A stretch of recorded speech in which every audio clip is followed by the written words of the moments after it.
Good afternoon, one and all, and welcome to our damp and mould webinar for those owners and landlords within the East Lothian area. With me today, I've got Rebecca Grant, my comms officer, who will keep me right, and Sarah O'Flaherty from East Lothian Council, who will come back in after the presentation is over and may be able to answer some of your questions. The ground rules are today, as I'll put up a set of slides within a couple of minutes. If you have any questions, please put them in the chat box or the Q&A box, and we'll try and get round to them at the end of the presentation, because I can't multitask. I can't do two things at one time: read my slides, look at Rebecca, and then answer your questions. But there will be plenty of time because the presentation isn't that long for the damp and mould. So let's get started. Let's see if I can get the slides up.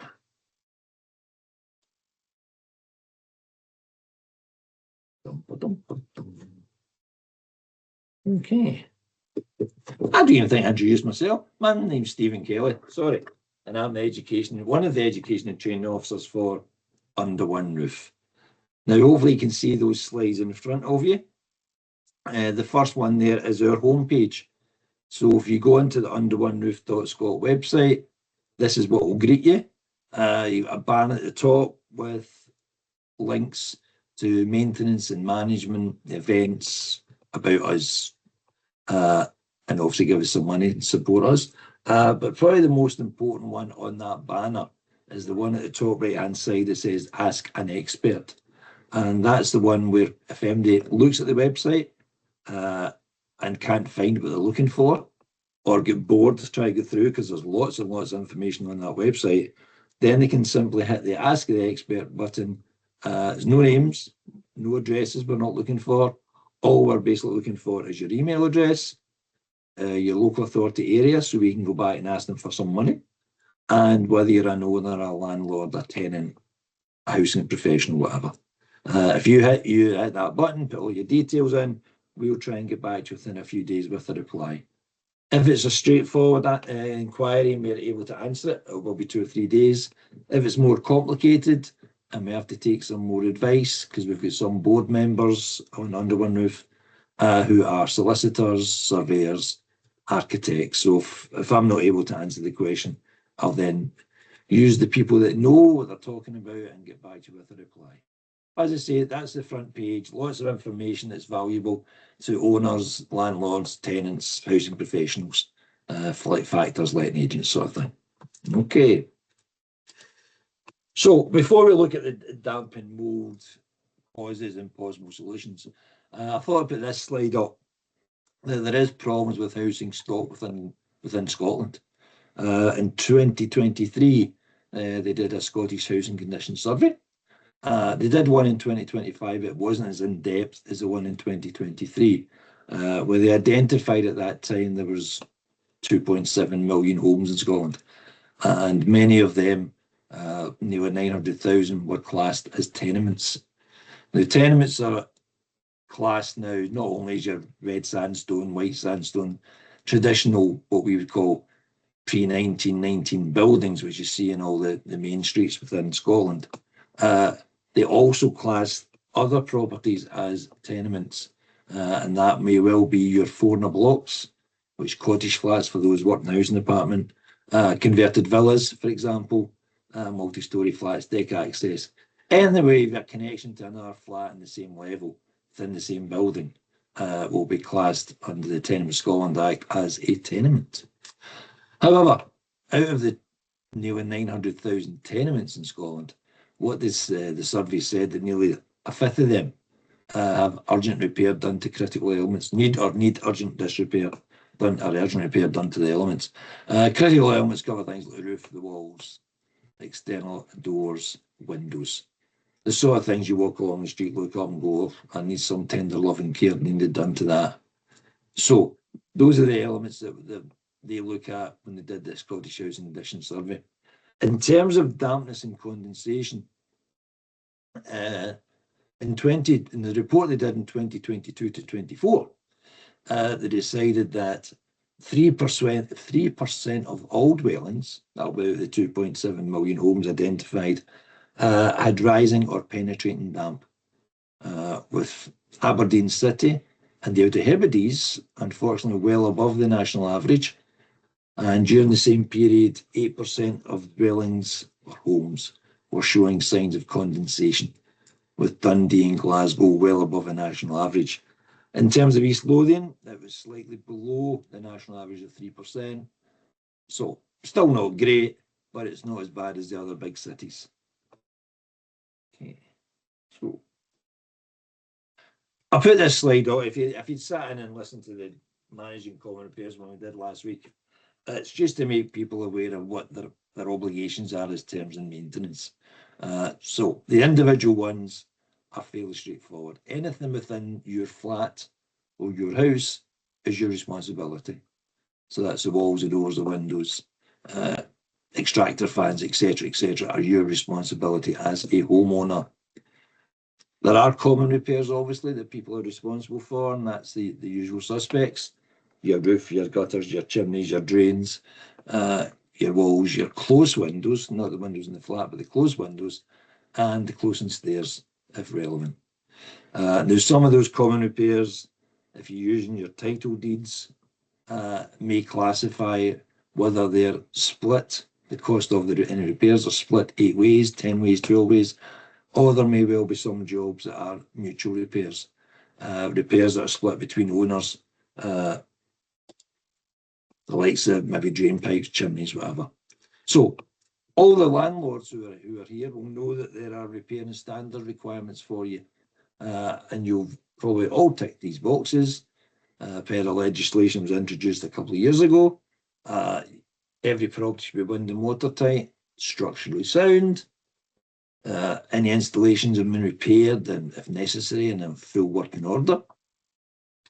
Your fixtures and fittings are in reasonable state of repair. Okay. If you've got a fire safety device, you've got a smoke alarm and a carbon monoxide detector installed, that they're working, they're operational. And obviously, if you're doing it yourself or your tenants, should be checking them every so often to make sure that red light's still working and it's operational. If you've any electric, should be checked every 5 years, but you could also bring it down to less than that if you're talking about televisions, lamps. You know, when I was a factor, and don't hold it against me in a previous life, we used to get these items checked on an annual basis. Natural light. So any property you're letting out, there should be natural light for people who are staying in it.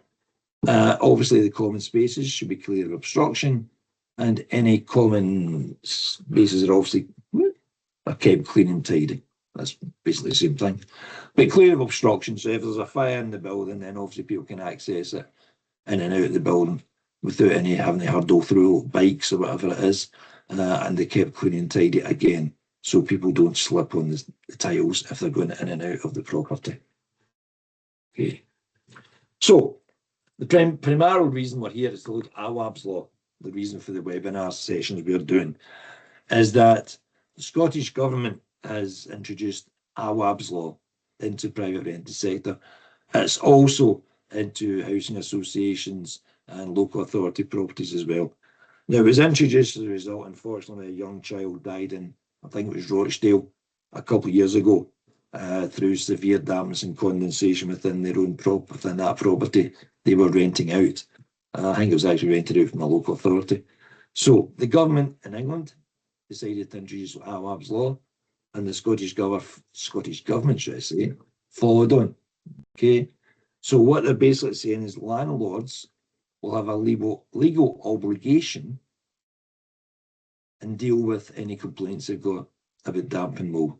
Okay, if as a landlord you're not able to, either you put the head in the sand and say, I'm not going to repair it because it's not needed, then your tenant can report you to the first tier tribunal to say, I reported this and they didn't do anything about it.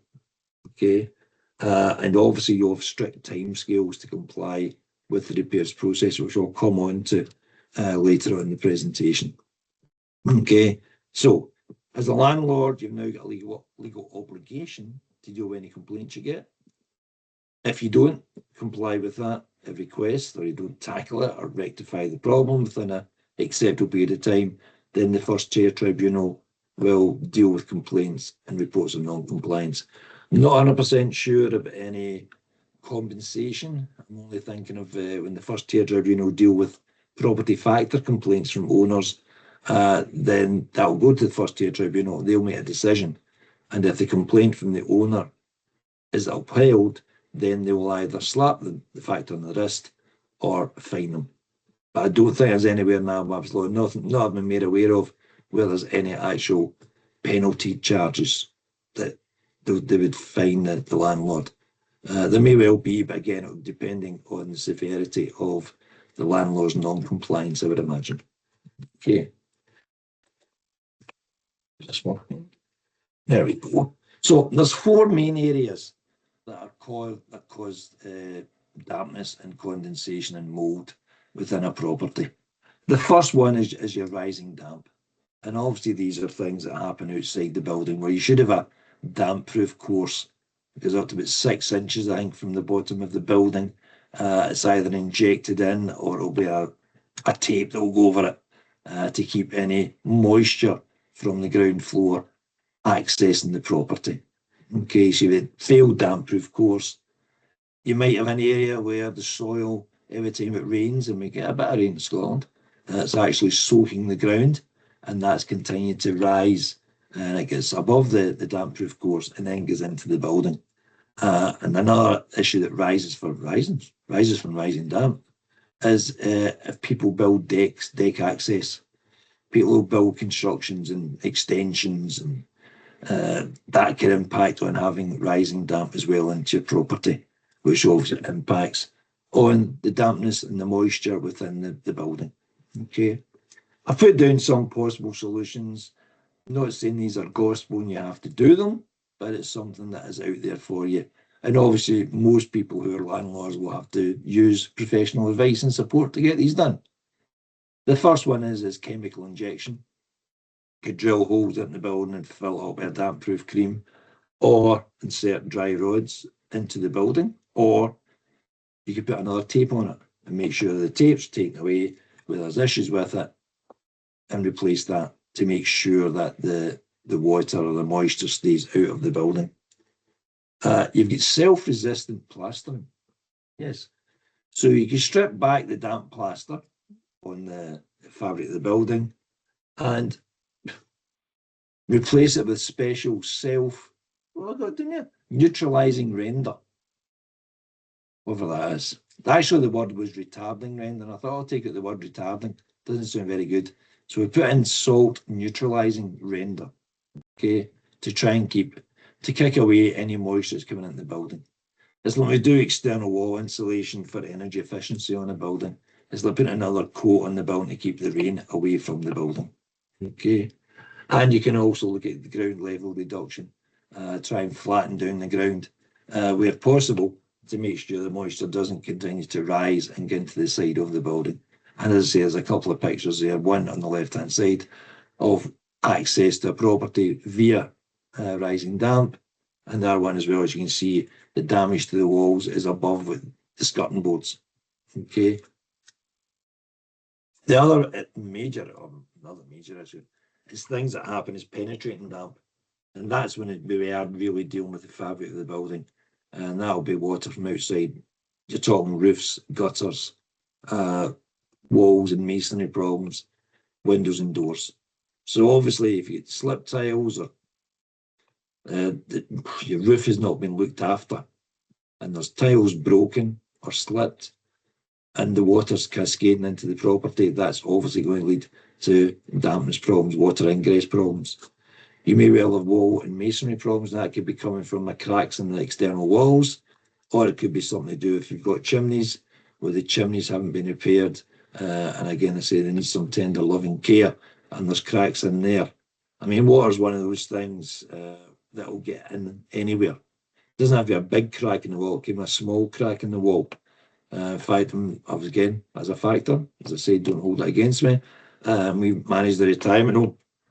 The person in the first floor flat was getting dampness in their property, and we couldn't actually find out where it was coming from. There didn't appear to be any wrong with the roof. There didn't appear to be any major issues within the flat above, like, sinks WC bowls, nothing problem. It appeared that there had been a leak, but pardon me, the water had just decided, it had been lying there for years, and decided, I'm just going to do it in the cavity of the wall, and it managed to sneak in a wee hole in her building and cause the dampness. So water will just do what it wants to do, go where it wants to go. So we've got to stop the water getting in by repairing the fabric of the building and repairing the roof of the building. Plus, you've got your windows and doors that have to be sealed properly. But you may also be in areas where your property is subject to rain. Where I stay at the moment, see, but windy, our fence falls over all the time because we're in the line of fire for any hurricanes or high winds. And you'll find properties within Scotland who are subject to getting buckets of water thrown over them in the line of fire from any heavy rain. And that'll cause a problem as well. The possible solutions we've got are straightforward. Okay, look after your roof, repair any jobs after, repair any slates that are missing, repair the tiles, speak to your neighbours. You could have simple things like clear a blocked drain. One of the surveyors on our board mentioned the fact that there was an issue with drainage in one of the properties she was managing, and it turned out to be an iron brew can. That somebody was repairing the roof, decided, I'll just put iron, that'll be funny. We'll put an iron brew can at the top of the drain pipe, which obviously led to problems. So, it's fabric repairs, clear or block, repair your gutters and your downpipes. Seal your masonry. If there's cracks on the outside of your building, try and repair that as soon as you can. Because the longer you don't tackle these things, the more it's going to cause more damage to your property, which in turn could then lead to dampness in flats. Okay. Again, it's simple. I've said the next one. Remedial work to the masonry or the basements to reduce water ingress into the property. Okay. And repair gaps at windows and doors. Straightforward stuff. The windows in tenement flats may well have been installed years and years and years ago. And apart from being painted over, nobody's really checked if there's any gaps there. And if they don't open properly, what will tend to happen is people just keep them shut.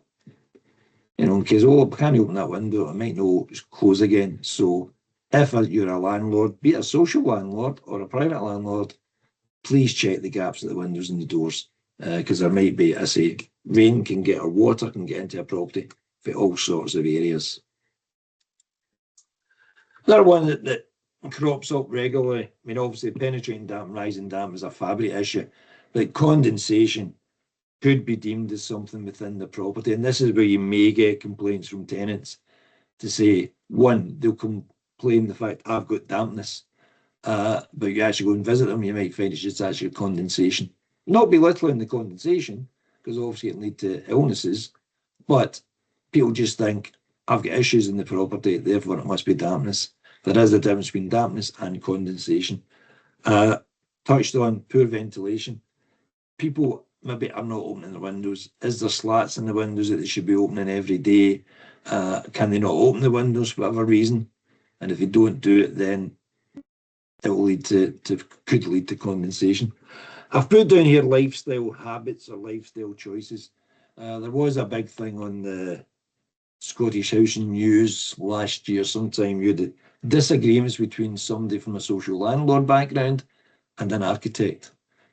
Social landlord were saying, yes, we've done X, Y, and Z, but sometimes the issues are covered by how people live their life. And obviously the architects go, no, it's something to do with the condition of the building. It's probably a bit of both. Again, from a previous housing background, I have been involved going into some houses and they're just too much stuff in them. And they're not able to open the windows. There's too much drying clothes indoors, you know, not covering pots when cooking, having showers, not opening the window in showers, not having an extractor fan in showers. So it can be lifestyle habits. And then, as I say, you could stay in a building. We've all maybe stayed in buildings where one part of the flat is maybe accessing the tenement closed and that wall's cold and it's not heated properly. Obviously, the issue we've got with single pane windows as opposed to double glaze, and then the central heating isn't working properly. Or they don't use it because we obviously live in a cost of living crisis at the moment where energy costs are getting higher. And people either have inadequate central heating or they don't use it. Okay. So what we're saying here is possible solutions for condensation is try and improve the ventilation of the property. Make sure parts of the building, like the bathroom and the kitchens, have got extractor fans and that they work operational and nobody switched it off. That's another thing that some tenants will maybe do, is they'll turn off the extractor fans because it makes so much noise, and it's annoying me. You can fix the thermal bridging, apply anti-condensation paint and thermal insulation on cold walls. So if you've got one of your properties and one of the bedroom is attaching itself to the tenement close and it's coming in, then consider some thermal insulation on that internal wall. And humidity control, keep temperatures constant. Not convinced about the use dehumidifiers. I've got a bad habit calling them humidifiers. Use dehumidifiers. Not convinced about them because that's going to use your electricity up, and the benefits of it may be minimal, but you can maybe use that. And obviously, where possible, what they're recommending is they dry clothes outside rather than indoor or on radiators.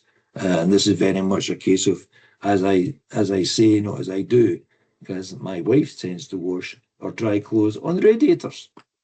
But we've got vents, so maybe that helps. Anyway, the other issue where you've got possible avenues for dampness to happen and condensation happening is plumbing leaks. Obviously, burst pipes, dripping connections, hidden leaks behind walls and under floorboards. Those are sort of the leaks that could cause problems to the building. Appliance faults, washing machines leaking, dishwashers leaking. They may have defective seals as well. And obviously, touched on defective seals. We've touched on baths and showers. That could also go for windows as well. I know it's not an appliance, but please check your windows out. And heavy to block drains. It could be external drains leading up to the close. It could be within the stairwell. It could be outside the back. It could be blocked internal waste pipes touched on with drainage as well. So I've not put possible solutions onto this slide because it's simple. Get somebody to help you. Get a contractor, be it a plumber, be it a drainage company. People are out there to do the work. Not saying it's easy, because again, we touched on managing common repairs last week. It's not easy to get contractors in. I waffle on about getting at least 2 tender prices in to do work to your property. I know it's not always easy, but we recommend that if you got any plumbing leaks, get them sorted sooner rather than later, because it could lead to bigger damage within your property. Okay, so second slide on Awad's law. As I say, it's been introduced into Scotland. The target date for implementation is the 6th of October this year. As I touched on the previous one, landlords have a legal obligation to investigate and resolve damp and mould complaints. Okay, not 100% convinced, but these timescales that have been introduced, that from you getting a complaint, you'll have 10 working days to investigate the complaint.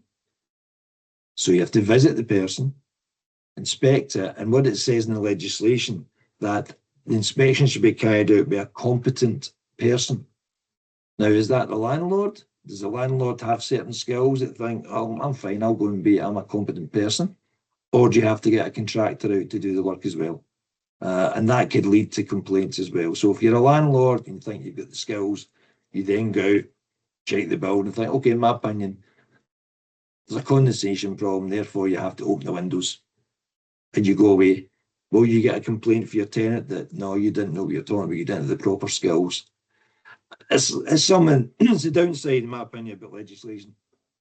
They throw these phrases in without giving it more detail, i.e. the competent person must have X, Y, and Z skills. It just says you must be a competent person. Anyway, if you are getting access to the property that your tenant's made a complaint about, we'd obviously recommend you clean the affected areas, you keep written records, because you're going to have to do that if the tenant decides to try and take you to the first tier tribunal, and you can then defend that claim by providing records, photographs, any documentation you sent out to them. So maybe a letter to say, I don't think you've got dampness, I think it may be condensation, and therefore to get rid of the condensation, you stop drying clothes inside the house and you open the windows. So that would have to be in writing to the owner, just to keep yourself right. It's not a case of just a verbal statement. Keep written records, photographs if you've got them. Obviously, I touched on check the windows and the window vents if they've got them, or open them properly. If they don't have window vents, make sure the window's able to be opened and shut. And as I've touched on before, if you're talking about extractor fans in the bathrooms and the kitchens, make sure they're working and are connected. And again, reiterate to the tenant that they use them when they get in for a shower or a bath, the extractor fans touched on. Okay. So once you've inspected it within 10 working days, you've then got another 3 days to give them a written summary of findings. So you go out within 10 days, have a look at it and go, right, okay, I'm still convinced it's no dampness, it's condensation. You write to them with a written summary of your findings. It's just condensation. You have to stop, as I say, drying your clothes on radiators, and you have to make sure the windows are open. Okay. And then, but if you do find something is wrong, what the legislation's saying is you have to carry out any necessary works within 5 working days, which, unless it's a straightforward job, might be unachievable. Because from when the complaint of me phoning you up as a tenant, go, I've got dampness in my property, you've then got, let's see, in my mind, 18 working days, which is less than 4 weeks. Who am I? I'm just passing the information on. I'm just a pleb. I've no any say in the matter about who decided these are the figures. But I would suspect that if tenants aren't getting the work done within 20 working days, they'll maybe go to the first tier tribunal, but the first tier tribunal, they'll make another decision on it. Because, as I say, we've touched on even managing common repairs. It's hard to get contractors to price for work. And then how many contractors are out there that are focused on these particular jobs, and are the contractors out there from a care and repair background willing to do small jobs? Because me worked in care and repair in a few areas. I worked in care and repair in Scotland. It was harder to get contractors to do small jobs. It wasn't worth their while. And if they did do the small jobs, they then make sure you paid for the small job. Maybe a 10-minute job, they make sure you're paying £80 an hour plus material costs. So I'm not convinced with the timescales, but I say I'm just here to let you know what's out there in the legislation. As touched on, the actual cause of the work may not be internal, it may be external. It may be something to do with the roof or the gutters or the downpipes or the drains, or even the damp-proof course has to be replaced. However, but you then got to deal with it. If it's not just individual, you've then got to deal with the common repair process. And this is just a summary of what we discussed last week on the managing common repairs. You identify what has to get done. You then got to check the relevant legislation to make sure who's responsible for repairing that job. So is it the roof job? Does the title say that only those in the top 4 flats have to repair it? Or is it split 8 ways? You then got to try and trace the owners and landlords.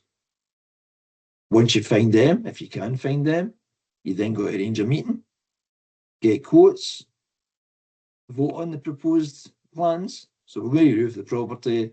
When you find out who everybody is, let's have a meeting, get the quotes in. This is what we're going to do. You then got to agree who's going to pay for it and what they're going to pay, then instruct the works and pay the contractor. So as I say, the legislation, the timescales will be kicked down the river if it's a common repair that has to be done. Because we know the issues with getting common repairs done normally without having the tier 2 AWAB's law, and that has to be done within 20 working days. But again, every case will be different. As I say, it might be a straightforward job. The extractor fan's not working, you get an electrician in to sort it out. That can be done within 5 to 10 working days, all being well. However, if the dampness and condensation is coming for the fabric of the building, then it's going to take longer than that to get it sorted out. So I don't know if landlords will be able to put a holding letter into the tenant, go, identify your pain. However, I'm going to have to get the drain pipe sorted out, but I have to find out who owns the drain pipe, who serves by it, and get quotes in, and whether that will keep the first tier tribunal happy or not. Okay. So, proactive steps to try and battle against the AWAB's law that's coming in October. Now, you may well all do this at the moment, and if you do, great. We would always recommend you do regular property visits to your properties, your tenanted properties. And maybe unlike the letting agent who sometimes tells the tenant, we'll be there the first Monday of every month. And by that time they walk in, the place is spotless. Where possible, I would always maybe do random checks if you can, but again, you'll decide what's in your private tenancy agreement, whether you're able to do that or whether you must give them notice. If you get access to the property, we always check central heating, bleed radiators. Have you got a service contract with British Gas, OVO, whatever they're called these days, Scottish Power? Make sure you've got a service contract with them. If you do have, and it is serviced, then give the tenants a copy of that. And we've touched on before, check the windows are open or can open and the vents are easy to operate.